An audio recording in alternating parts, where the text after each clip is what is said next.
Soy infectóloga pediatra, trabajo en el Hospital de Niños Zona Norte y bueno, el tema que a mí me toca es infecciones perinatales, así que bueno, espero que les sea de utilidad.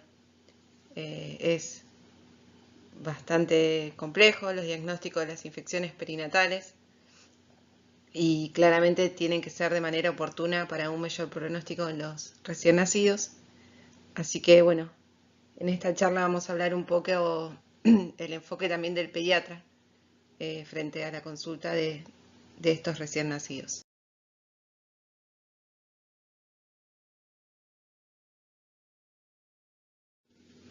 Un poco para comenzar, estos son los controles serológicos en el embarazo, ¿sí? Los que deben tener toda mujer embarazada y en qué momentos del embarazo. BDRL debe solicitarse una el primer trimestre y si es negativa, una en el tercer trimestre, que nosotros consideramos adecuado si esa BDRL se solicitó por lo menos un mes previo al parto cesárea, y algo que no suele suceder, en el puerperio también se debería solicitar una BDRL a esa mamá. Con respecto a Chagas, si es el primer embarazo, se solicita una serología de Chagas en el primer trimestre, que siendo negativa no requiere volver a repetirse. Si es una mamá ya con diagnóstico previo de Chagas, no hace falta solicitársela durante el embarazo, pero es muy importante, ¿sí? Porque es una de las serologías más olvidadas de solicitar en las mujeres embarazadas. También debemos solicitar lo que es hepatitis B, antígeno de superficie, en el primer trimestre y si es negativo en el último trimestre. El HIV en el primer trimestre y en el tercer trimestre consideramos adecuado si se realizó un método de cuarta generación, por lo menos 2 meses previo al parto cesárea. La toxoplasmosis, sí, se debe solicitar en el primero, el segundo y tercer trimestre, siempre y cuando la mamá sea seronegativa. Si es una mamá que tiene una toxoplasmosis crónica, no es necesario andar repitiéndosela, excepto que es un huésped inmunosuprimido, como podría ser una mamá de HIV, que bueno, que ahí habrá que evaluar sus CD4 y su estado inmunológico.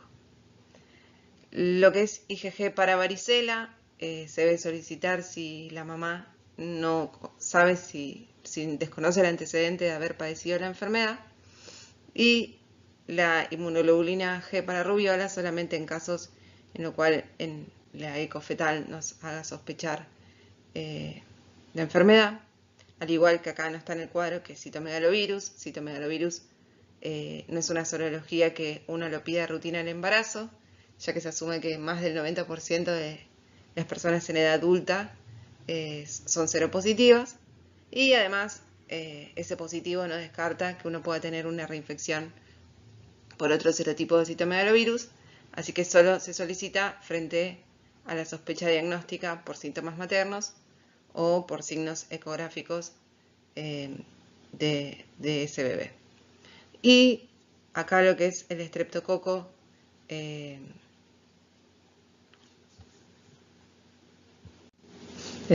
galactiae, se realiza cultivo vaginal y rectal, que se solicita en el tercer trimestre, que más adelante vamos a ver en qué semanas de edad gestacional.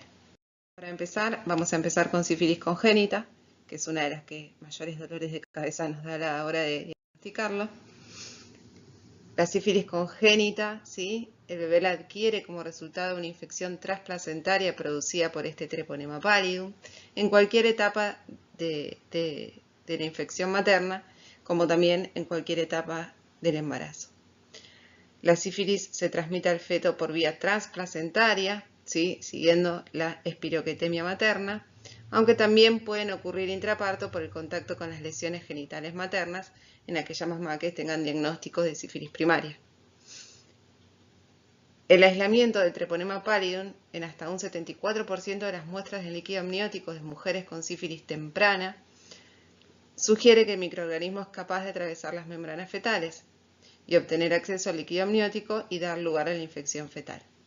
Entonces, es muy importante diagnosticar a las mamás en qué estadio de sífilis adquirida se presentan, porque obviamente el riesgo de transmisión no es lo mismo en una mama con sífilis primaria que en una sífilis latente tardía. Y esto es un poco lo que yo les decía antes, la probabilidad de transmisión está directamente relacionada con el estadio de la sífilis materna durante el embarazo o el estadio del embarazo al adquirir la infección. ¿Sí? En la sífilis materna temprana, ¿sí?, la tasa de transmisión materno-fetal puede alcanzar un 80%, mientras que en la sífilis tardía esta infectividad se reduce. Y un poco hablando de lo mismo, la concentración de espiroquetas en la sangre es máxima durante los 2 primeros años tras la infección. En la primaria y secundaria del 70 al 100%, en la latente precoz el 40% y en la latente tardía un 8%. Lo que nosotros vemos en general son mamás con diagnóstico de una latente tardía, pero bueno, entre latente precoz y latente tardía es difícil arrojar el diagnóstico. En general son mamás que vienen con BDRLs positivas y desconocen su momento de adquisición, no han tenido síntomas. Entonces, entender que es muy difícil el diagnóstico materno, excepto en la primaria y secundaria, que son más sintomáticas o tienen títulos de BDRL bien dados. ¿Cómo hacemos el diagnóstico embarazadas? Mediante métodos directos. Para el método directo, obviamente, estamos hablando de una sífilis primaria y secundaria, ¿sí? Mediante la toma de muestra de lesiones cutáneas mucosas, y se realiza la búsqueda de treponema pálido mediante el campo oscuro. Los métodos indirectos, que son los que nosotros más utilizamos, son las pruebas treponémicas y no treponémicas. Las pruebas no treponémicas, que es la que todos conocemos como la BDRL, ¿sí? Los resultados suelen ocurrir como falso positivo entre el 1 y 3% de la población general. Recordar que el mismo embarazo puede dar BDRLs positivas u otras entidades clínicas como enfermedades reumatológicas, ¿sí? Y también recordar que a veces hay falsos negativos, por así llamarlo, y tiene que ver con el periodo de incubación, ¿sí?, de la enfermedad de la sífilis, que pueden ser negativas hasta 4 semanas después de la aparición de la lesión primaria y en la sífilis latente tardía, y por el efecto Prosona. El efecto Prosona es aquel que cuando la mamá tiene anticuerpos tan altos, el método cuantitativo de BDRL nos da no reactivo. En general, los laboratorios directamente hacen métodos cuantitativos. No sé si dije que cuantitativos, o sea, el efecto Prosona es el cualitativo, te da no reactivo, cuando tiene gran cantidad de anticuerpos la mamá. Los laboratorios hoy en día hacen directamente, les decía, métodos cuantitativos, entonces ya realizan las diluciones, entonces ese efecto Prosona no es tan frecuente. Por eso, cuando una mamá, nos pasa que una mamá tenía una BDRL negativa y después son niños que tienen manifestaciones de sífilis congénita dentro de los primeros 2 meses de vida y ahí hacemos el diagnóstico, hay que hablar con el laboratorio, pero el efecto Prosona hoy en día, por cómo trabajan los laboratorios, es bastante infrecuente. La utilidad de esto se realiza para el monitoreo del tratamiento, es una herramienta de tamizaje, ¿sí? Un cambio de 4 títulos o superior, equivalente a un cambio de al menos 2 diluciones, ¿sí?, hacen el diagnóstico. Y esto es importante porque a veces uno ve mamás que tienen una BDRL de 4, hacen tratamiento, baja 2 y vuelven a repetir y hace 4, y muchas veces los obstetras los asumen como reinfectado y lo vuelven a tratar, y ustedes fíjense que el aumento para considerar una infección activa o una reinfección, ¿sí?, tiene que estar por arriba de 2 diluciones, ¿sí?, no de una dilución. Saber que este método es operador dependiente, entonces lo mejor es derivarlo a laboratorios de confianza, de que tengan experiencia en este tipo de metodología, porque a veces entre una y otra dilución depende mucho del ojo del profesional y nos puede llevar a hacer falsos diagnósticos. Y la BRL, ¿sí?, con un tratamiento efectivo disminuye recién a los 3 o 4 meses. Entonces, eso también nos lleva a pensar en paciencia, ¿no? Una mamá que recibe un tratamiento a mitad de embarazo probablemente el descenso sea difícil. O sea, hay madres que lo van a presentar, pero si la madre no presenta el descenso cerca del parto, bueno, está dentro de la respuesta y no hay que desesperar, que no es lo mismo que si presenta un aumento de 2 diluciones. Para confirmar el diagnóstico usamos pruebas treponémicas, ¿sí? Lo que es la FT-APS y la aglutinación de partículas para ATP, para treponema pallidum. Bueno, son las dos más utilizadas, ¿sí? Esto sirve para confirmar el diagnóstico, pero no nos distingue entre una infección activa o una infección que ha sido tratada. Una persona que haya tenido sífilis con una FT-APS positiva y que realice tratamiento, esa FT-APS va a venir positivo toda la vida. Entonces necesitamos sí o sí la cuantificación mediante la BRL. Y las pruebas rápidas que todavía están en estudio, ¿sí? Se realizan en forma cualitativa. Bueno, están en estudio, en las guías, no todos los centros tienen, pero bueno, para que conozcan que también existen pruebas. En cuanto al diagnóstico, entonces, si nosotros estamos frente a una mamá, en este caso, que tiene una BRL reactiva, con una prueba treponémica reactiva, estábamos hablando del diagnóstico confirmatorio actual de una sífilis o de una sífilis pasada. Eso el infectólogo evaluará según la historia clínica de la paciente y según esto que yo les decía, las diluciones de la BRL. Una mamá con una BRL positiva y una prueba treponémica no reactiva es inespecífico, puede ser por otras patologías. Una mamá con una BRL negativa, con una prueba treponémica reactiva, en general se trata de una sífilis ya tratada, pero ojo, que también puede ser una sífilis primaria muy reciente, lo que hablábamos recién del periodo de incubación y de los falsos negativos en las primeras semanas, de una sífilis tardía, ¿sí? O de la reacción prosona, que es lo que hablamos antes, ¿sí? Entonces, esta mamá habría que repetirle una BRL para confirmar o descartar el diagnóstico de sífilis actual. Y cuando la mamá presenta una BRL negativa con una prueba treponémica negativa, bueno, estamos hablando de una ausencia de infección o del periodo de incubación de sífilis, por eso es la razón por la cual se repite en el embarazo lo que es el estudio de sífilis. Esto es un poco para mostrarles muy a grandes rasgos. Este es el boletín de diciembre del 2020 de lo que es las infecciones de transmisión sexual en la Argentina, solo para que vean el gráfico, ¿sí? De que hubo un aumento en el 2020 de casos de personas gestantes con el diagnóstico de sífilis, ¿sí? Mientras en el 2019 se había ubicado en el 4%, en el 2020 fue del 4.6%, en el 2019, perdón, esto lo publicaron en el 2020, en el 2019 aumentó a 4.6%, mientras que en el 2018 era de un 4%, y si ustedes miran cuando vemos el grupo etario, es más frecuente, ¿sí? En adolescentes o adultos jóvenes, ¿sí? Y cuando uno mira lo que es el gráfico de la evolución de la tasa de sífilis congénita por 1000 nacidos vivos, sí se vio que del 2013 al 2014 hubo un aumento de casos que va de la mano con el aumento de casos de sífilis adquirida en adultos y en personas gestantes, lo cual hay una alarma no solo en la Argentina sino mundial en cuanto al aumento de casos de sífilis, ¿sí? Y esto de trabajar en cuanto a la prevención, sobre todo en adolescentes y grupos de adultos jóvenes.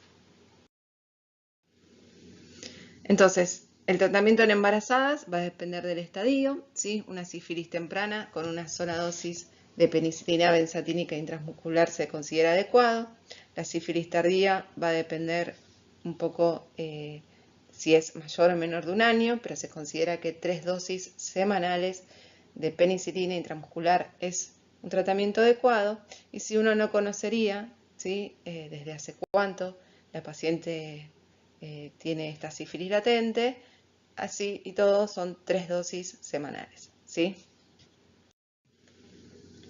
¿Qué consideramos entonces un tratamiento materno adecuado para evaluar el riesgo de ese recién nacido de tener sífilis congénita? Una embarazada que hizo tratamiento con penicilina, como ustedes saben, aquellas mujeres que son alérgicas a la penicilina demostradas por las diferentes pruebas, se realiza un tratamiento con desensibilización, ya que los otros antibióticos no se consideran un tratamiento adecuado para disminuir el riesgo de ese bebé. Este tratamiento con penicilina será de acuerdo al estadio clínico, y esto es importante porque se viene hablando en congresos y en charlas sobre considerar una sola dosis de penicilina adecuada en el tratamiento de embarazadas que estén en una fase primaria o secundaria, y no eso que todas las madres tienen que tener 3 dosis. Las guías en Nación todavía no han cambiado, pero bueno, es un concepto que viene haciendo mucho ruido para considerar una madre adecuadamente tratada, y que esta madre, además de haber sido tratada, haya seguido los controles de testeos no treponémicos hasta el parto. La bibliografía dice que esa mamá debería pedirle BRLs mensuales, ¿sí?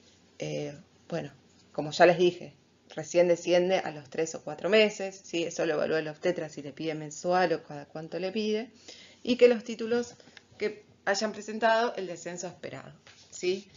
Y además que esta dosis la haya recibido 4 semanas antes del parto, o la última dosis del esquema de 3 dosis. Entonces, y además que esté certificado, que ustedes a la hora de hacer el rooming puedan ver dónde se realizó el tratamiento, la fecha, que haya sido semanal, porque si no es semanal se considera inadecuado. Entonces, ¿cómo evaluamos al niño hijo de madre con BDRL positiva? Todo hijo de madre con BDRL positiva debe tener un test de BDRL y evaluaciones clínicas o laboratorio. Y verificar siempre la historia de tratamiento. Entonces, ¿qué definimos sífilis congénita? Se define a todo recién nacido, aborto o mortinato, cuya madre tuvo sífilis no tratada o fue inadecuadamente tratada o sin constancia de tratamiento, independientemente de la presencia de signos, síntomas o resultados de laboratorio. También definimos a todo recién nacido con evidencia clínica de sífilis congénita. Como ustedes saben, son niños que pueden presentar hepatosplenomegalia, que pueden nacer y presentar clínica compatible con sepsis, ictericia, plaquetopenia, hiperleucocitosis. Esas son las manifestaciones de un niño recién nacido. Todo niño menor de 18 meses con pruebas no treponémicas o treponémicas reactivas en las que no se puedan constatar el adecuado tratamiento de la madre. Recuerden que al recién nacido se le pide BDRL porque las pruebas treponémicas van a ser positivas, ya que por el pasaje transplacentario de los anticuerpos maternos, así que lo que debemos solicitar siempre es BDRL. Y en un niño menor de 18 meses las manifestaciones clínicas pueden ser muy variables, ¿sí? Quizás son niños que al mes, 2 meses de vida pueden presentarse como síndromes febriles, son niños que pueden presentar descamación en manos y plantas, que son lesiones llenas de espiroquetas, ¿sí? Recuerden de utilizar guantes para revisarlos, pueden tener hepatosplenomegalia, pueden tener esa rinitis característica, ¿sí? Y en manifestaciones clínicas más tardías, es que van a ver esos famosos estigmas óseos de la sífilis. Todo niño mayor de 18 meses con pruebas treponémicas positivos en los que se hubiese descartado abuso sexual. Cuando uno se encuentra con niños, quizás la edad de corte pueden ser 2 años, ¿sí? que presentan BDRL positiva, bueno, ahí ya se crea la disyuntiva, si se trata de una sífilis congénita o el caso de un abuso sexual. También se piensa en sífilis congénita en todo recién nacido con resultados de laboratorios compatibles con infección sifilítica, ¿sí? Independientemente del tipo de tratamiento que recibió la madre durante el embarazo. Y una BDRL reactiva 4 o más diluciones sobre la dilución materna es el diagnóstico de sífilis congénita. En cuanto al líquido cefalorraquídeo, ¿sí? Para su diagnóstico, nosotros consideramos neurosífilis cuando tiene esa BDRL reactiva en cualquier dilución, o fíjense, a veces pueden tener pruebas negativas hasta un 50% de la neurosífilis sintomática. Entonces, también es muy necesario el citoquímico de ese líquido cefalorraquídeo, que presenta aumento de proteínas. Recuerden que los recién nacidos tienen en el líquido cefalorraquídeo mayor cantidad de proteínas, así que se utiliza como valor de corte mayor de 150 en los términos y mayor de 170 en los pretérminos, o un conteo de células mayor de 25 elementos, ¿sí? Que habla de meningitis aséptica sin otra causa que lo explique. Esto que le decías antes, el 50% de los pacientes tienen una prueba negativa de BRL en líquido cefalorraquídeo, y también existen los casos de falsos positivos si la muestra puede estar contaminada con sangre. En los niños asintomáticos, en la evaluación de sífilis congénita, la sensibilidad de la BRL en líquido cefalorraquídeo es baja, ¿sí? Varía según los estudios entre 0,6 y 1,35. Y es por eso que las nuevas guías hablan, vieron que después vamos a hablar más adelante, pero cuando uno estudia esos asintomáticos en hijos de madres inadecuadamente tratadas, antes con una BRL positiva le hacíamos líquido los pulsábamos a todos, y hoy la nueva bibliografía dice, bueno, entonces en los asintomáticos no sería necesario realizar punción lumbar a todos los pacientes. Entonces se debe realizar punción lumbar en todo niño sintomático con sospecha de sífilis congénita y todo niño con títulos de BDRL 4 veces más que los de la madre, o sea, al niño que tiene diagnóstico de sífilis congénita. Mientras que el niño asintomático, cuya madre fue inadecuadamente tratada, no estaría recomendada. Y esto es uno de los cambios que son muy importantes en el estudio del hijo de madre inadecuadamente tratada. Este es un cuadro, para resumir, que uno acá parece entender todo, pero después enfrente de los pacientes no es tan fácil. Entonces, siempre lo que tenemos que hacer con una mamá con antecedentes de sífilis es evaluar su tratamiento materno. En el caso de que la mamá no haya recibido tratamiento, tenga un tratamiento inadecuado, un tratamiento no documentado, se le haya indicado un tratamiento diferente a la penicilina, o la pareja tenga un diagnóstico reciente y no se haya estudiado a esta mamá, vamos a evaluar el examen físico. Si el examen físico del recién nacido es normal y la evaluación del laboratorio es normal y los títulos de BRL son iguales o menores de 4 veces los títulos maternos, estamos frente a una sífilis congénita posible. Si al contrario el paciente con estos antecedentes maternos tiene un examen físico anormal o una evaluación de laboratorio anormal, estamos hablando del hemograma, las plaquetas, las transaminasas, ¿sí? Cuando hablamos de laboratorio anormal, o títulos de BRL mayores de 4 veces a los títulos maternos, estamos hablando de una sífilis congénita probada o altamente probable. Según esta definición, vamos a ver cómo seguimos. Si en cambio la mamá recibió la penicilina en el embarazo y antes de las 4 semanas del parto y no tuvo reinfección o recaída, vamos a pedirle una BRL al bebé. Si el bebé tiene una BRL, ¿sí?, mayor de 4 veces a los títulos maternos con un examen físico anormal, estamos hablando de una sífilis congénita probada o altamente probable. Este escenario clínico es muy infrecuente, ya que el tratamiento con penicilina en la mamá es muy efectivo, pero bueno, por eso hay que pedirle igual la BRL al bebé. Si la BRL es igual o menor 4 veces los títulos maternos, con un examen físico normal, estamos hablando de una sífilis congénita menos probable. Y si la mamá tiene un tratamiento materno adecuado, con descenso de títulos o títulos estables, y el examen físico normal, le pedimos la BRL al bebé, y con una BRL negativa, ¿sí?, o 4 veces menor al de la mamá, estamos hablando de una sífilis congénita improbable. Saber que dentro de la evaluación, un poco lo que les decía antes, hemograma, función hepática, función renal, el líquido cefalorraquídeo ya lo charlamos, solamente en los pacientes sintomáticos, y evaluar, según el caso, radiografía de huesos largos y fondo de ojo. Entonces, en aquellos pacientes que tienen una sífilis congénita probada o altamente probable, ¿sí?, deben ser evaluados con líquido cefalorraquídeo, citoquímico y BRL, el laboratorio que ya charlamos, y la metodología complementaria, radiografía de huesos largos, de tórax, neuroimagen, fondo de ojo y otomisiones acústicas. Según esto vamos a evaluar si el paciente requiere de tratamiento con penicilina sódica G que el intervalo cada 12 o cada 8 horas va a depender de los días de vida que tenga el paciente a completar 10 días. Frente a una sífilis congénita posible, ¿sí?, el niño debe ser evaluado con una punción, el citoquímico, el hemograma y la radiografía de huesos largos y evaluar el tratamiento, ¿sí?, por 10 días con penicilina. En una sífilis congénita menos probable, ¿sí?, esta evaluación no está recomendada, ¿sí?, como dijimos, la BRL a todos los recién nacidos, y uno puede decidir, según la posibilidad, ¿sí?, de seguimiento, que es lo que plantean las guías en Argentina, ¿sí?, indicar una penicilina benzatínica intramuscular única dosis, ¿sí?, o la alternativa es, sin recibir tratamiento, los recién nacidos que pueden seguirse con BRL, que debe estar en descenso hasta confirmar la negativización de los títulos luego de los 6 meses.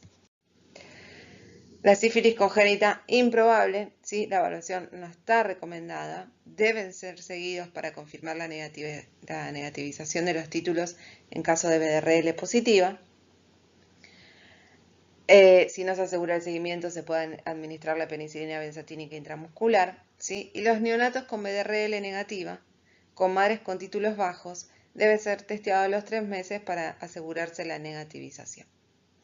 Entonces, como ustedes verán, hay ciertos cambios en las nuevas guías de lo que es sífilis congénita, que plantea nuevas definiciones, ¿sí?, en base a la clínica del recién nacido, y en base a estas nuevas definiciones presenta diferentes seguimientos y tratamientos. Como conclusión, todo hijo de madre con BRL en el embarazo positiva debe tener un seguimiento infectológico con pruebas no treponémicas. Toda BRL detectada en el embarazo debe ser estudiada y debemos conocer la historia materna con respecto a sífilis. Y esto del seguimiento infectológico, recuerden que no todos los pacientes tienen el acceso a un infectólogo infantil, así que es interesante entender que todos estos estudios, ¿sí?, pueden ser solicitados por el pediatra para asegurar el seguimiento. Para pasar a otra perinatal, con respecto a Chagas, ¿sí?, la prevalencia en gestantes del 3 al 17%, obviamente que esta variabilidad tiene que ver con la epidemiología de cada región. La tasa de transmisión congénita también es muy variable según la región y la tasa de prevalencia de cada población, del 0.7 al 10%. Como ustedes saben, el Chagas tiene una fase aguda, ¿sí?, que es la que en general nosotros diagnosticamos a los recién nacidos, muy difícilmente a los adultos o a niños adultos o niños más grandes. La fase crónica indeterminada y la fase crónica asintomática son las manifestaciones más frecuentes en las cuales nosotros nos encontramos cuando hacemos diagnóstico materno. ¿Cómo se realiza el diagnóstico? Mediante dos técnicas diferentes reactivas, ELISA e IFI, y algunos también hacen por HAI. Se recomienda reevaluar antes del alta, ver, no es lo mismo un paciente que vive en Bariloche que un paciente que vive en Chaco, desde ya. Entonces hay que evaluar estos riesgos de infección. Y en las mujeres embarazadas, recordar que frente al diagnóstico no podemos indicar tratamiento, está contraindicado. Así igual que en esa mamá que nosotros vemos en el consultorio, mientras dé el pecho, no se le indica el tratamiento parasitario. Se calcula que entre 1 y 7% de los hijos con madres con enfermedad de Chagas crónica padecerán la infección congénita, ¿sí? En estudios realizados en Argentina, Brasil, Chile y Paraguay se demuestra que entre el 60 y el 90% de los recién nacidos infectados están asintomáticos al momento de nacer, como casi todas las infecciones perinatales. El riesgo de transmisión, ¿sí?, tiene que ver obviamente con la fase, ¿sí? El riesgo de transmisión es mayor en una fase aguda que en una fase crónica y mucho mayor si tiene una infección reactivada por Trypanosoma cruzi. Esto para que conozcan que existe este trabajo hecho en el Fatal Chabel, que es el centro de referencia de Chagas en Argentina, en Buenos Aires, en el cual ellos evaluaron retrospectivamente el tratamiento de mujeres en edad reproductiva frente al diagnóstico de Chagas. Y ellos, en su trabajo y en diferentes trabajos posteriores, han demostrado un beneficio de tratar a las mujeres en edad reproductiva en cuanto a disminuir la tasa de transmisión en los recién nacidos. Entonces, este trabajo es muy importante porque fue un puntapié para derivar a esas mujeres luego de tener ese hijo, hablar si va a seguir teniendo hijos, plantearles la posibilidad de tratamiento una vez que el bebé no se alimente más por lactancia materna, ¿sí? Cuando uno viene con esa historia del no tratamiento en adultos, bueno, tenerlo en cuenta, ¿sí? Para la derivación al infectólogo. ¿Cómo hacemos el diagnóstico en el recién nacido? ¿Sí? Esto es lo que dice la guía en Santa Fe. Madres con Chagas positiva, ¿sí? Le pedimos un parasitológico, que es el famoso microstrut, y la PCR, ¿sí? La PCR en lo que es Santa Fe es in-house, es una PCR casera que se hace en el CEMAR, que se realiza al nacer, a los 15 días y a los 30 días. Y si todo esto es negativo, la serología luego de los 10 meses. ¿Sí? ¿Por qué no serología antes? Porque podemos ver falsos positivos por el pasaje de anticuerpos maternos. Lo que nosotros vemos en general en el consultorio es que ese microstrut y la PCR al nacer la tienen casi todos los pacientes, ¿sí? Pero que el seguimiento posterior, a los 15 y a los 30 días, no se realiza, porque el paciente no llega a tener turno con el infectólogo, porque no se le explica bien a la mamá la importancia de este control, ¿sí? De hacer el diagnóstico de Chagas congénitas para el tratamiento y la curación de ese bebé. Y qué importante, porque esa microstrut al nacimiento es el momento de menor sensibilidad. La sensibilidad del microstrut aumenta y la PCR más allá del día 10 de vida del recién nacido. Entonces fíjense que si no hacemos el adecuado seguimiento, el momento de mayor sensibilidad para diagnosticarle a ese bebé se pasa por alto, ¿sí? Entonces, esto vuelvo a repetir, no llega a tener turno con el infectólogo, pídanselo ustedes en el consultorio, ¿sí? La red de laboratorios de salud pública, de donde uno esté, puede solicitarlo y todo se deriva a algún laboratorio central, ¿sí? Entonces, es muy importante esto de poder solicitar luego de los 10 días de vida la PCR y el parasitológico del paciente. El microstrut lo que tiene que es un método difícil, o sea, el microbiólogo en esa gota lo ve el microscopio y tiene que encontrar el tripanosoma que esté moviéndose por ahí, y no es tan fácil.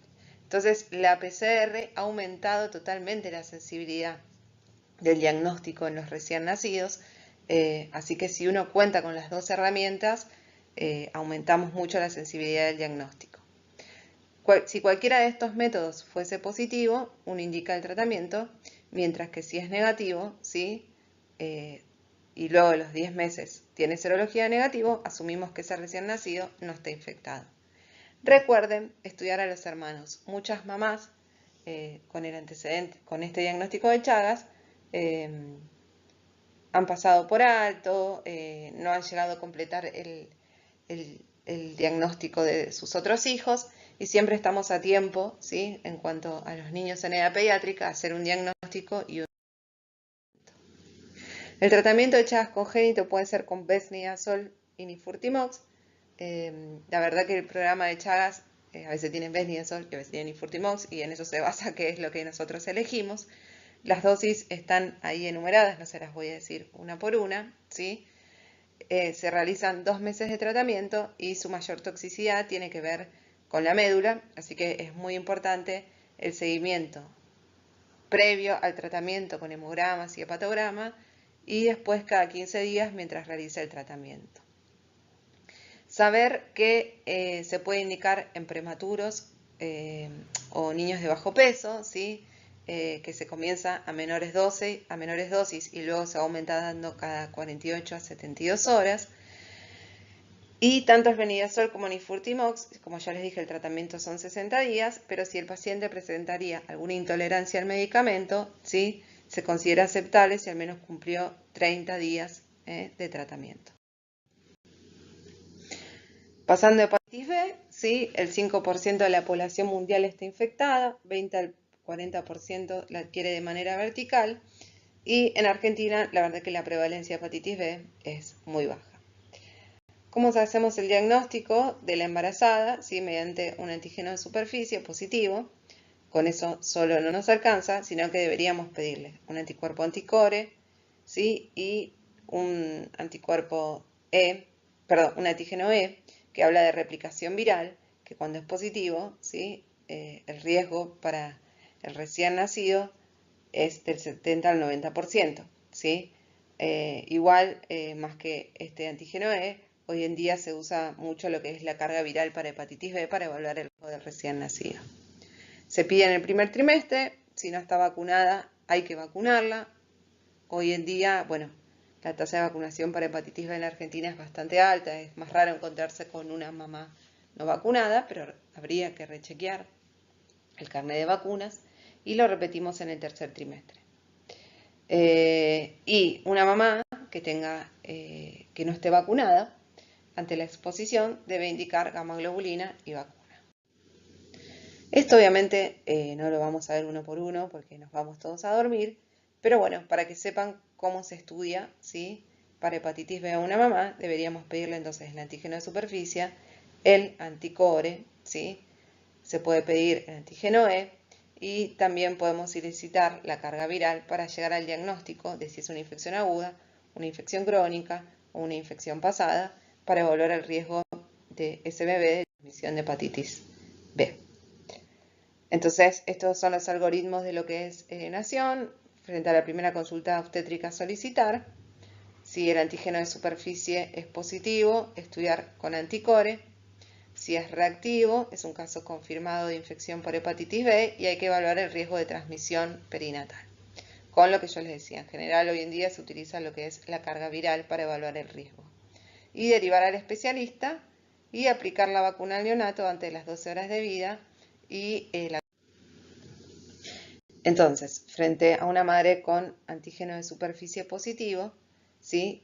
Debemos indicar la vacuna, que ya sabemos que se indica dentro de las primeras 12 horas de vida, más la gamma-globulina, que está en todas las maternidades, que se debe colocar dentro de las primeras 48 horas de vida, idealmente dentro de las primeras 12 horas de vida. Es por esta razón que uno ya debería saber que el antecedente materno, tener la gamma-globulina en su maternidad, pero bueno, si uno no la tiene, saber que hasta las 48 horas, 72 horas de vida y alguna bibliografía dice hasta la semana, se puede colocar.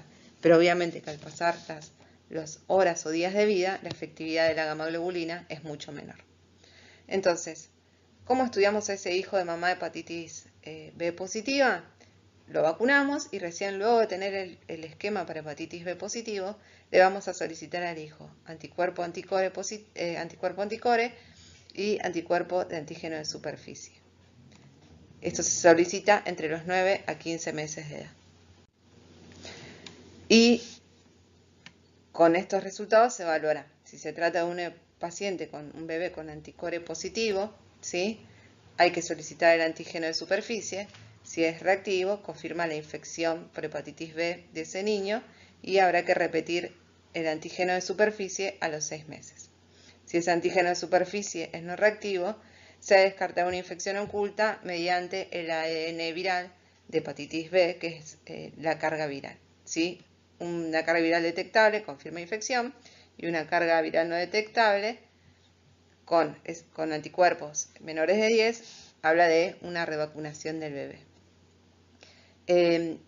La realidad es que la efectividad de la vacuna y la gamma-globulina es mayor del 95%.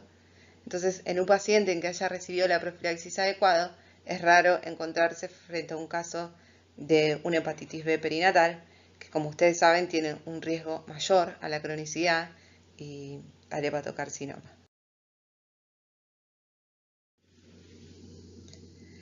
Entonces, lo que les decía, la transmisión perinatal se puede evitar el 95%, deben recibir la primera dosis de vacuna dentro de las 12 horas de vida y la inmunoglobulina, y se deben colocar en sitios diferentes. La cantidad de dosis de vacunas de hepatitis B, recuerden que depende de si el paciente tiene menos o más de 2.000 gramos, ¿sí? Y en estos pacientes son los que vamos a reevaluar los anticuerpos de antígeno superficie, y en aquellos que tengan menos de 10 los vamos a considerar no respondedores y vamos a revacunar con 3 dosis y posteriormente repetir estos anticuerpos. Fíjense que uno no monitorea los anticuerpos en niños vacunados con hepatitis B, la excepción son los hijos de madre con hepatitis B. Bueno, con respecto a HIV natal, les muestro un poco lo que salió en el último boletín en cuanto al HIV natal en la Argentina, ¿sí? Las tasas de casos positivos, ¿sí? Se mantienen más o menos estables, pero no están dentro de los propósitos de la OPS, que es estar por debajo de 2, debajo del 2% en cuanto a los diagnósticos de HIV natal, ¿sí? Entonces se plantea toda una estrategia, ¿sí? En cuanto al tamizaje temprano de la detección para el HIV en los hijos de mamá HIV, asegurarle la carga viral o PCR a todos los recién nacidos, descentralizar la atención y el diagnóstico, ¿sí? Porque por esto que hablábamos antes, que qué difícil que los pacientes lleguen quizás a un tercer nivel donde está el infectólogo, ¿sí? Entonces, todas estas nuevas estrategias van de la mano de acercarle a estos niños la posibilidad del diagnóstico temprano. En cuanto a la prevención de la transmisión vertical, ¿sí? La transmisión vertical sin tratamiento, fíjense que es del 15 al 50%, lo que se escribía antes con el AZT intraparto es del 6%, y con un tratamiento adecuado de la madre es menos del 2%, ¿sí? Y esto lo charlamos mucho con las mamás en el consultorio en cuanto a los riesgos de transmisión. Son, obviamente, las mamás, es su mayor duda, es cuál es la posibilidad de que su hijo tenga la infección por HIV, y es muy importante asesorar a las mamás del riesgo en cuanto al tratamiento recibido. ¿En qué momento puede el bebé contraer la infección por HIV? Intraútero por vía hematógena. El riesgo es mayor en aquellas madres con alta carga viral. Periparto, ¿sí? Fíjense que es bastante alto, 60 al 75%, por eso aquellas madres con carga viral mayor de 1000 tienen contraindicado el parto. Y posparto mediante la lactancia materna, un 2 al 14%, posibilidades de transmisión que puede ser hasta un 30%, por eso, como ustedes saben, es la única, por decirlo así, contraindicación de lactancia materna en cuanto a las infecciones perinatales. ¿Cuál es el objetivo ideal del tratamiento antirretroviral durante el embarazo? Es que esa mamá alcance al final del embarazo una carga viral no detectable. Ese es el mayor objetivo. Llegar al tercer trimestre indetectable y transcurrir la mayor cantidad posible de días de la gesta indetectable y sin haber interrumpido el tratamiento antirretroviral. Obviamente, minimizar el riesgo de efectos adversos maternos, fetales y neonatales con respecto no solo a la infección, sino a los tratamientos antirretrovirales, y lograr el nacimiento de un recién nacido sano y no infectado y una madre sana.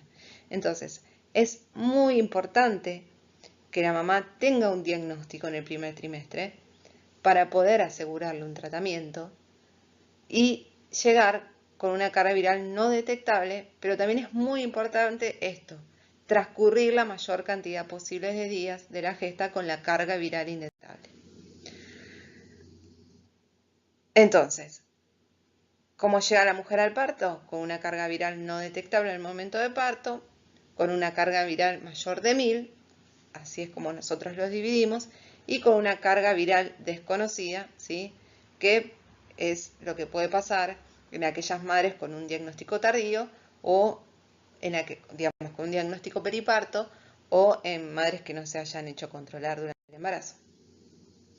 Entonces, creo que esto es lo que se tienen que llevar en cuanto al riesgo materno. Uno, si está frente a un recién nacido, hijo de una madre con la infección por VIH, tiene que evaluar el riesgo materno.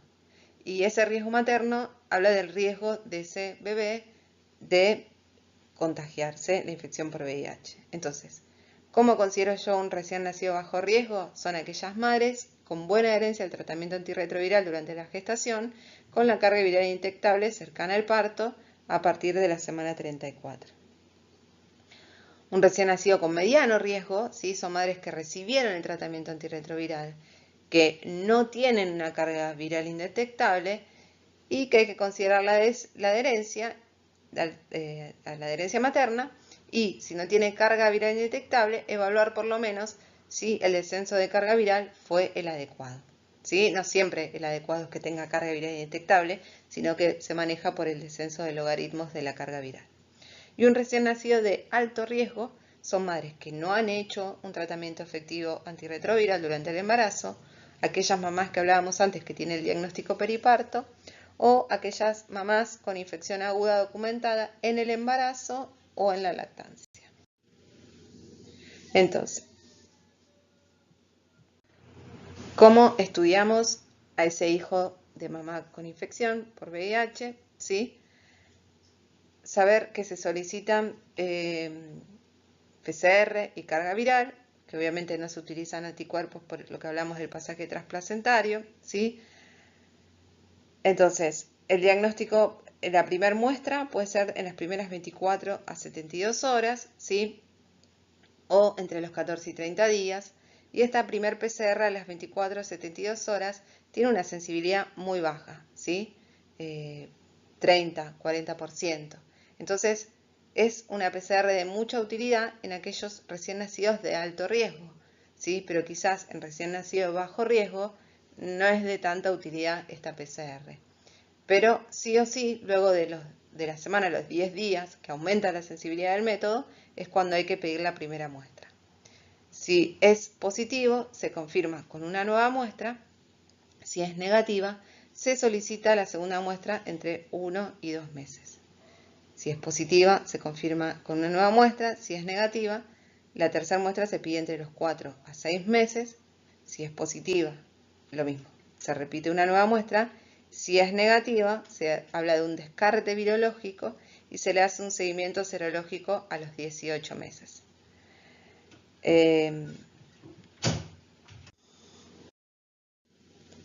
Entonces, se recomienda la realización de test virológicos en niños expuestos a los 14 a 21 días, entre 1 y 2 meses y a los 4 y 6 meses. Y un poco lo que hablamos de la sensibilidad, las 48 horas de vida es del 38%, mientras que entre las 2 y 4 semanas de vida es de mayor del 90%, al igual que lo que son los métodos cuantitativos. Entonces, en aquellos pacientes que uno considera de alto riesgo, se debe considerar hacer la PCR entre las primeras 24 a 48 horas, más allá de su sensibilidad. Lo que hay que saber es que esta primer PCR, si es negativa, no la vamos a contar dentro de estas 3 PCRs negativos que necesitamos para descartar virológicamente la infección a los 6 meses de vida. La confirmación de la infección por VIH se basa en 2 test virológicos positivos y la exclusión de la infección se basa en 2 test serológicos negativos que estén hechos más allá del mes de vida, ¿sí? Y entre ese mes y los 4 meses de vida. La confirmación de la exclusión de la infección con test de anticuerpos se debe realizar a los 12 a 18.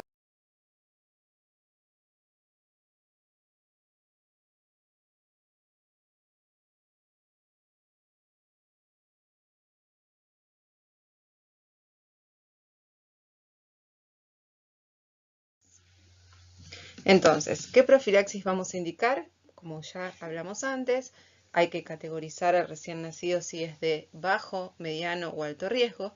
¿Sí? En aquellos pacientes de bajo riesgo, la profilaxis se realiza con AZT durante 4 semanas. ¿Sí? La dosificación va a depender de las semanas gestacionales. Y al igual que si la administración es vía oral o endovenosa. En cambio, si uno se encontraba frente a un recién nacido de alto riesgo, ¿sí? Además de la ZT, que se debe hacer por 6 semanas y no por 4, como ya vimos en los de bajo riesgo, se debe indicar el 3-TC, Gravir o Nevirapina por 4 semanas. O sea, se indica una profilaxis, tratamiento a estos pacientes de alto riesgo.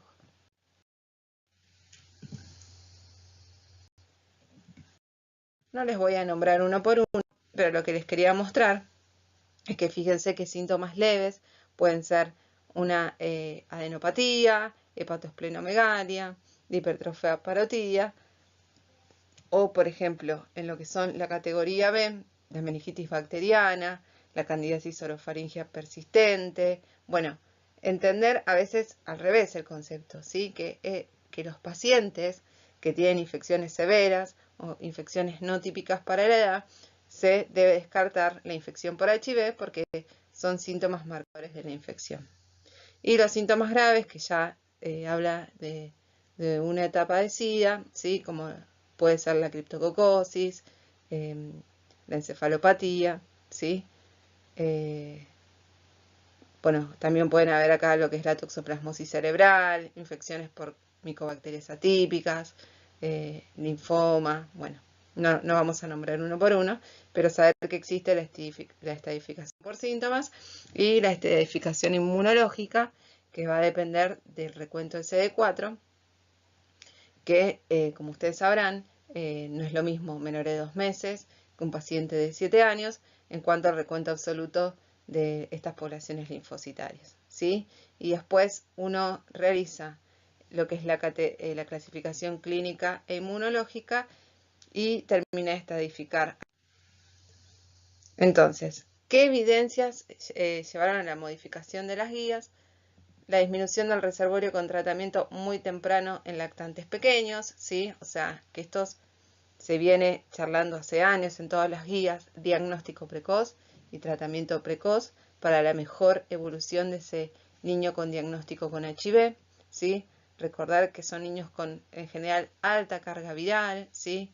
Que pueden tener disminución de CD4 severa, entonces es muy importante este diagnóstico precoz. La evidencia del beneficio del tratamiento temprano en lactantes y niños en países con alto como bajos recursos. CHERT, PREDICT y el EPIC son los los trabajos multicéntricos más grandes que hay en cuanto a tratamiento de infección de niños con HIV, ¿sí? Antes el tratamiento en adultos se evaluaba según los CD4, hoy en día hay una indicación de tratamiento a todos los adultos con infección por VIH, hay un cambio en las guías, ¿sí?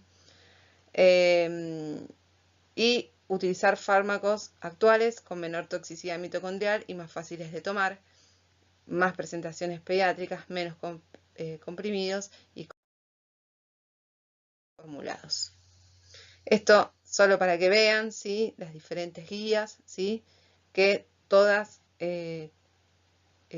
indican el tratamiento universal, ¿sí? De todos los niños con HIV, más allá del recuento de CD4. Los exámenes complementarios antes de iniciar el tratamiento antirretroviral, como ya hablamos, la historia detallada, ¿sí? De posible exposición de terapia antirretroviral al niño o a la madre. Hay que hacer un estudio de resistencia genotípico, la determinación del HLA B5701 por el posible uso de abacavir, que si el resultado resulta positivo no podemos utilizar el abacavir. El control post inicio de tratamiento debe ser cercano, a los 14 días, a los 2 meses y luego cada 3 meses. Y cada 3 o 4 meses controlamos a los niños que ya están más estables. ¿Con qué terapia antirretroviral iniciar? Tiene que ser un tratamiento de baja toxicidad, de alta eficacia, que sea fácil de tomar en caso en pediatría, con formulaciones apropiadas para la edad y si se pudiese, una vez al día sería el tratamiento ideal. Esto no lo vamos a charlar, estos son cuadros de cuáles son de elección los antirretrovirales en niños, solo para que lo tengan, pero realmente esto ya es muy específico del infectólogo. Sí, les cuento cómo deben hacerse los controles, ¿sí? un control inicial con hemograma, amilasa, glucemia, carga viral, poblaciones linfocitarias, función renal, hepatograma y proteinograma, y después le realizamos controles trimestrales o semestrales según si es un paciente sintomático, sintomática, con buena adherencia o no, y el tiempo que ha transcurrido desde el diagnóstico e el inicio del tratamiento antirretroviral. Me parece que lo importante es entender que no todos los niños con HIV se deben internar, sino que debemos evaluar su estado inmunológico para tomar esta decisión. Como conclusión, con respecto al HIV en niños, ¿sí? El objetivo en el marco de la eliminación de la transmisión materna infantil propuesto por la OPS y la OMS es reducir la transmisión vertical del VIH al 2% o menos.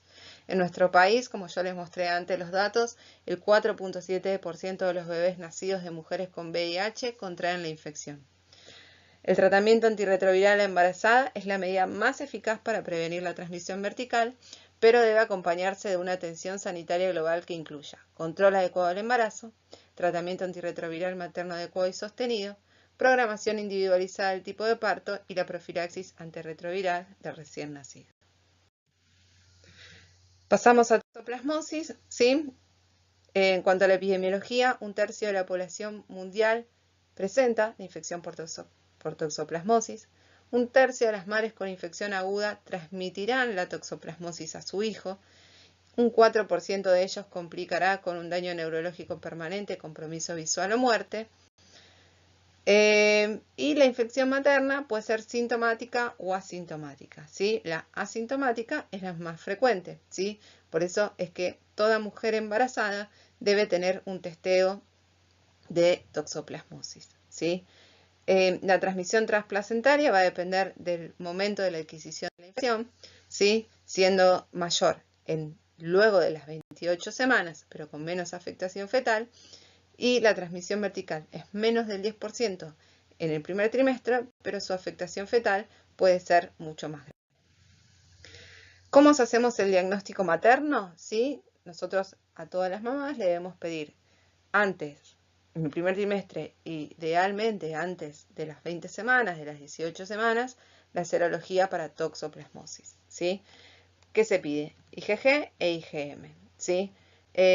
Si una mamá presenta IgG e IgM ambas negativas, no presenta infección, es una mujer susceptible, hay que darle las pautas, ¿sí? Para no contraer la infección durante el embarazo, que es el verdadero riesgo de la transmisión conatal. Como ustedes saben, el lavado de manos antes de manipular los alimentos, lavado de manos luego de actividades de jardinería, ¿sí? La cocción de la carne, no comer verduras si no tiene asegurado la sanitización de esos alimentos, ¿sí? Y el contacto con gatos es lo menos frecuente, ¿sí? Uno le dice, bueno, que no levante la materia fecal, sí, pero en un estudio hecho en Buenos Aires se vio que el verdadero riesgo tenía que ver con las condiciones de falta de agua potable o el desconocimiento en cuanto a la alimentación y no así con el contacto con gatos, ¿sí? Y se hará en esa mamá controles serológicos hasta el parto. Una mamá con IgG positiva o una IgM negativa, lo más frecuente es que sea una infección antigua, pero ojo, ¿sí? Una mamá con IgG positiva, esa IgG positiva tiene que ser cuantitativa y va a depender mucho de la sensibilidad del método que se haya utilizado, ¿sí? Que ahora les voy a contar brevemente, pero una mamá con una IgG positiva con altos niveles de anticuerpos y una IgM negativa, esa IgM negativa puede ser un efecto persona, ¿sí? Entonces, deberíamos repetir, ¿sí? La serología a las 2 semanas para ver si positiviza, ¿sí? O si esos anticuerpos IgG aumentan, ¿sí? O se puede pedir un test de avidez. Entonces, es muy importante esa IgG positiva, ver cuál es el título y ver cuál es el método, ¿sí? Para evaluar la sensibilidad. Obviamente que si tiene una IgG positiva con bajo título y una IgM negativa, es una infección pasada. Y una mamá que tiene una IgG positiva e IgM positiva habla de una posible infección reciente. Hay que hacerle el test de avidez, ¿sí? Como ustedes saben, el test de avidez Una baja avidez habla de una infección en los últimos 4 meses, mientras una alta avidez habla de una infección más allá de los 4 meses. Por eso es muy importante poder realizar el diagnóstico en el primer trimestre, ¿sí? Si uno, mamá, no se hizo estudios y llega al último trimestre con IgG positiva, IgM positiva y desconocemos su serología previa, hacerle un test de avidez en ese momento no nos va a ayudar a clarificar si se trata de una toxo aguda o una toxo crónica. Saber que la IgM, ¿sí?, junto con la IgA y la IgE que no está en este cuadro, aumentan los primeros días, ¿sí? El tema es que la IgM puede permanecer positivo más allá del año, ¿sí? Entonces, a veces nos encontramos con estas mamás IgG positiva e IgM positiva, pero puede ser una infección antes del embarazo por esto de cómo perdura la IgM hasta 12 meses después de la infección, y es ahí donde tiene importancia el test de avidez. La inmunoglobulina G aumenta más tardíamente, es en general después de las 3 semanas de la infección aguda, ¿sí? Y permanece, hace un pico en los primeros meses y luego permanece por vida, pero en títulos bajos, ¿sí? Como ven ahí. Y la IgE, que no está en este gráfico, la IgE aumenta precozmente y baja precozmente, pero es muy sensible a la hora de hacer a la hora de diagnosticar infecciones agudas. Lo que pasa que solo se hacen en laboratorios de referencia. Y esto es lo que yo les hablaba antes, ¿sí? Evaluar qué método estamos utilizando, ¿sí? HAI e IFI, ¿sí?, que son metodologías que requieren laboratorios de mediana complejidad, que son quizás un poco más baratos, ¿sí? No tienen tanta sensibilidad como podría tener la quimioluminiscencia, ELFA, como ustedes ven ahí abajo, que son de mayor sensibilidad, ¿sí? En cuanto a la mayor sensibilidad, siempre son ISAGA, Western blot, pero bueno, solo se hacen en laboratorios de referencia que son muy específicos, ¿sí? El tratamiento en la mamá, ¿sí? Frente al diagnóstico, debe recibir el tratamiento para tratar de disminuir la transmisión al bebé, ¿sí? Espiramicina se puede indicar, ¿sí?, hasta finalizar el tratamiento, hasta finalizar el embarazo. Pirimetamina, ojo, no utilizar antes de las 18 semanas, ¿sí?, porque es teratógeno. Y la sulfadiacina, sí, que ustedes saben que se utiliza para prevenir los efectos adversos de la médula ósea de estas medicaciones. En cuanto a la toxoplasmosis congénita, Remington clasificó esta infección en 4 formas de presentación clínica: la enfermedad neonatal temprana, que es la menos frecuente, que son los niños que ya nacen con estigmas de la infección, que pueden ser niños con hepatosplenomegalia, ictericia, microcefalia. La enfermedad de moderada grave, que ocurre en los primeros meses de vida, son aquellos pacientes que también presentan estigmas de microcefalia, hepatospleno, ictericia, con alteraciones en el laboratorio, pero que no se manifiestan apenas nacen, sino meses posteriores. La enfermedad con secuelas o manifestaciones tardías son pacientes que nacen también sin síntomas y que meses después uno puede encontrar las secuelas como de corioretinitis. Y la infección subclínica o asintomática es la más frecuente, que son aquellos niños que uno le hace seguimiento serológico y que el diagnóstico depende de ese método complementario. Solo el 3 al 5% de los recién nacidos con toxoplasmosis congénita presenta una o varias cicatrices retinianas y menos del 1% evidencia cataratas o microftalmia. Algo que es importante es, como ustedes saben, la inmunoglobulina G. Al principio se pueden hacer muestras pareadas mamá-bebé, y cuando la muestra es los resultados de la inmunoglobulina G del bebé son más altos que los de la mamá, nos ayuda a hacer el diagnóstico de infección aguda, ¿sí? Lo que es importante es que uno debe hacer el seguimiento hasta la desaparición de esa inmunoglobulina G. O sea, el niño que nace con una inmunoglobulina G por traspaso transplacentario, luego de los 6 meses debería disminuir o desaparecer. Si nosotros vemos que aproximadamente a los 8 meses en adelante esos anticuerpos persisten o aumentan, por más que tenga una inmunoglobulina M negativa, nos está hablando de una toxoplasmosis congénita. La PCR sí se puede realizar en líquido cefalorraquídeo y sangre, ¿sí? Siempre se usa como metodología complementaria de las serologías, no como único método. El tema es que el resultado negativo no descarta la infección congénita, aunque un resultado positivo ayudaría al diagnóstico precoz en pacientes de vida. Y con respecto a la infección por Streptogalactiae, ¿sí? El Streptogalactiae es un coco gram positivo que coloniza normalmente el tracto genitourinario y gastrointestinal. Es una de las causas principales de sepsis neonatal en cuanto a la infección precoz o tardía. El 10 al 30% de las mujeres están colonizadas en vagina o en recto y un 2 al 16% en Argentina. 2 al 7% de estas mujeres pueden presentar bacteriuria. ¿Cuáles son los factores de riesgo?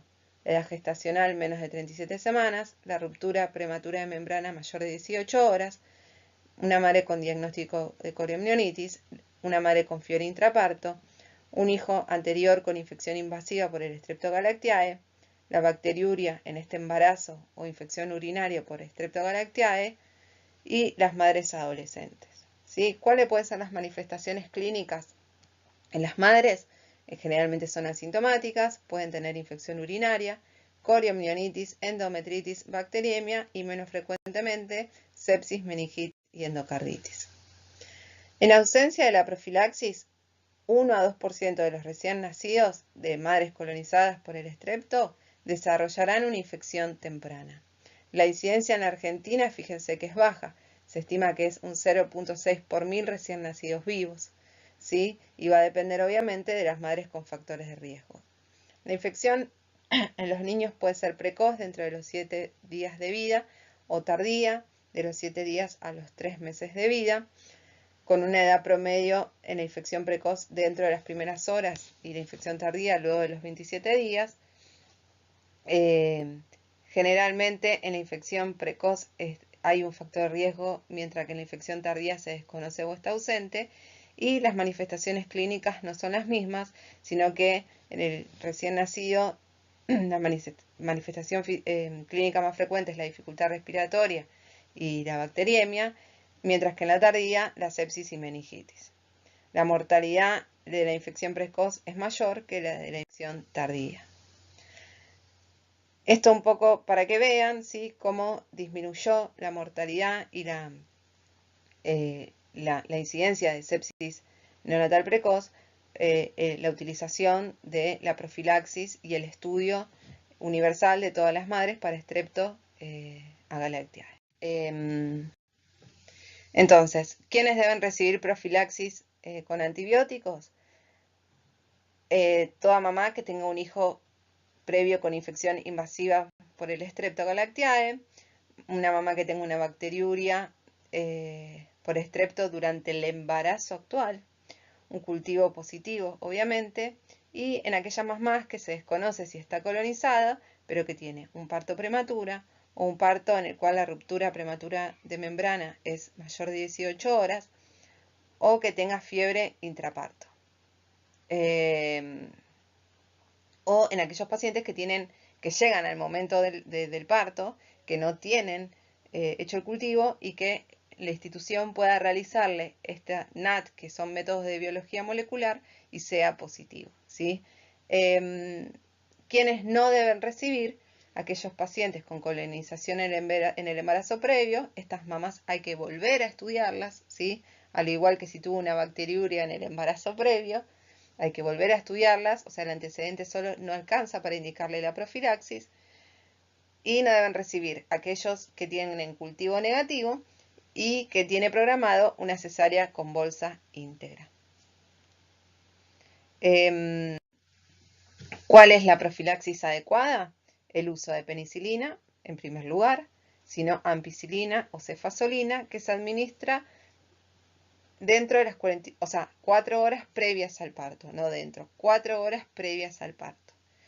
En el caso de que la mamá tenga una alergia a la penicilina confirmada, ¿sí?, se hacen estudios de antibiograma de ese Streptogalactiae Si es sensible a clindamicina, se indicará clindamicina, y si no, vancomicina, pero no se consideran tratamientos adecuados. ¿Sí? ¿Por qué? Porque cuando uno indica el tratamiento antibiótico en esta mamá, lo que uno quiere, además de disminuir esa carga bacteriana de la mamá, también estos antibióticos pasan la placenta y pasan al bebé y tienen un efecto bactericida en las primeras horas de vida, ¿sí? Y estos efectos bactericidas en las primeras horas de vida se han visto con el tratamiento con penicilina, ampicilina en primer lugar o cefazolina, en cambio no con vancomicina o clindamicina.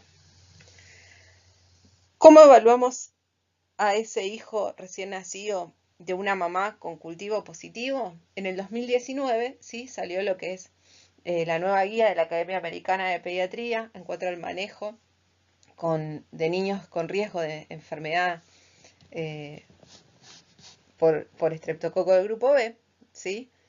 Que presentó cambios, ¿sí? Con respecto a la guía anterior. Entonces, ellos plantean que uno debería evaluar el riesgo empezando por dividir si es un paciente mayor de 34 semanas o es un paciente menor de 34 semanas.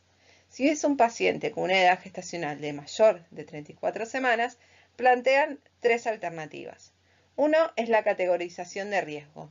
Entonces, un paciente, lo primero que hay que evaluar es la clínica del paciente. Si el paciente presenta clínica de enfermedad, se cultiva y se medica. Si ese paciente está bien, sin fiebre, se prende la teta, uno lo que evalúa justamente es esto, la fiebre intraparto de la mamá. Pone como un riesgo real la fiebre intraparto de la mamá por arriba de 38. Si la mamá presentó fiebre, por más que el niño luzca bien, se deben tomar hemocultivos y comenzar tratamientos empíricos. Ahora, si la madre no presentó fiebre, el niño está de buen estado general, uno va a evaluar la profilaxis materna. ¿Fue una profilaxis adecuada? ¿Sí? ¿No? Bueno, sí o no, lo que ellos recomiendan es la evaluación clínica de ese paciente durante 36 a 48 horas. ¿Qué quiere decir? Que ese paciente, ¿sí?, que no tuvo una profilaxis adecuada, ¿sí?, debe quedarse en la maternidad 36 a 48 horas para observar, ¿sí? No se puede externar antes de las 36 horas, ¿sí? Entonces, ellos plantean evaluar el riesgo según la clínica y la fiebre materna. Y la observación dependerá en sus horas de si la profilaxis fue adecuada o no adecuada. Plantean como otra opción este programa que está ahí en el medio, en el punto B, que es una aplicación, que es una calculadora de riesgo de sepsis neonatal precoz, que uno debe poner ahí todas las características, las de gestacional, si tuvo fiebre intraparto, si está colonizado o no con estreptococo, si recibió antibióticos, y con todo eso saca un cálculo y te evalúa el riesgo de sepsis neonatal precoz para ver si se debe cultivar y medicar o si es solo observar. Y otra posibilidad que ellos plantean es solamente la evaluación clínica del paciente. O sea, si el paciente se presenta regular o grave estado general, se cultiva, se medica. Ahora, si es un paciente que no presenta signos ni síntomas, ¿sí?, y la mamá presentó fiebre o profilaxis inadecuada, ellos plantean, ¿sí?, que se puede o solamente observar, ¿sí?, o tomar los hemocultivos y medicar solo si el paciente presenta signos clínicos de enfermedad. Entonces, ellos lo que plantean es esta situación de solo basarse en la clínica del paciente. Como ustedes ven, ninguno de estos algoritmos plantean el laboratorio. En la guía anterior de la Academia Americana de Pediatría, cuando la mamá presentaba el antecedente de coriomionitis, el antecedente de fiebre materno o una profilaxis inadecuada, se planteaba en algunos casos la famosa curva de blanco, ¿sí? Solicitar el laboratorio luego de las 6 a 12 horas y usar el laboratorio como predictor, pero está más que demostrado que los laboratorios en esta edad neonatal son ceros predictivos. Entonces, lo que ellos presentan estos algoritmos es la clínica del niño por sobre todo, y el único antecedente materno importante es la fiebre intraparto, ¿sí? No más laboratorios de rutina, no más curva de glóbulos blancos, ni PCR, ni procalcitonina, ni nada. Y en cambio, los recién nacidos menores de 34 semanas, uno debe evaluar primero cuál es la causa, ¿sí? de prematurez de ese paciente, si la causa tiene que ver con una infección intramniótica. Ellos, tanto como la Sociedad de Obstetricia y Ginecología como la Academia Americana de Pediatría, habla de un cambio en la definición, que la coriomnionitis es la infección que está certificada por cultivo o anatomía patológica de esa placenta o de líquido amniótico, mientras que si no se ve en aquellos pacientes que tienen fiebre, aumento de glóbulos blancos, esto que hablamos, con algún riesgo como una ruptura prolongada de membranas, ¿sí? Se habla de una infección intraamniótica, ¿sí? Entonces, si la mamá tiene signos de infección intraamniótica, se deberían tomar hemocultivos y comenzar el tratamiento empírico. Si la mamá no tiene esos antecedentes, ¿sí? Y la causa, ¿sí? de prematurez tiene que ver con una preeclampsia u otra causa infectológica, no requiere laboratorios, no requiere comenzar con tratamiento antibiótico empírico y solo requiere la observación, ¿sí? El tratamiento del Streptogalactiae, ¿sí? El de elección es ampicilina o penicilina. Lo que cambia un poco estas guías es que, no cambia, pero lo que agrega son esta tabla de dosis según los días de vida del paciente y la edad gestacional, ¿sí? En cuanto a lo que es la sepsis precoz en el recién nacido término, el Streptogalactiae es el germen más frecuente y por ende ampicilina, gentamicina es el tratamiento empírico de elección. Y en aquellos prematuros, ¿sí? Quizás el tratamiento puede comenzar con ampicilina, gentamicina, pero pone en revisión esto de evaluar resistencias de bacilos gram negativos, porque en aquellos pacientes con prematurez también pueden presentar sepsis connatales por bacilos gram negativos. Para terminar, les dejo este cuadro con gráficos que me pareció espectacular, ¿sí? Bueno, me parece a mí espectacular que soy infectóloga, que habla del escenario clínico, y según el escenario clínico, que Storch, famosamente, como los conocíamos antes, pensar, ¿sí? Y cómo estudiarlos, ¿sí? Y acá, como ustedes ven, se agregan otras de las cuales hoy no hablamos, que puede ser varicela, herpes, citomegalovirus, HTLV, parvovirus, pero bueno, me pareció súper interesante el cuadrito.